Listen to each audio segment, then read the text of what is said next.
Nagsagawa ang Philippine Coast Guard at ang Bureau of Fisheries and Aquatic Resources o BFAR ng isang Maritime Domain Awareness Flight sa bahagi po ng Kalayaan Island Group sa West Philippine Sea. Ang MDA flight na ito'y tugon ng Pilipinas sa agresibong pangharas ng helikopter ng Chinese People's Liberation Army, Navy kamakailan.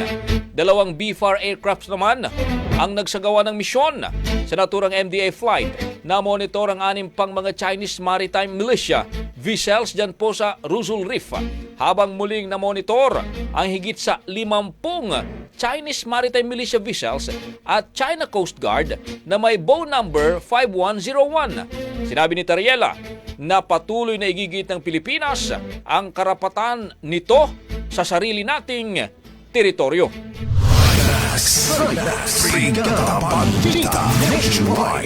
Ang bahaging ito ay hatid sa atin ng DriveMax Herbal Capsule. Lalaking angat, tumatagal.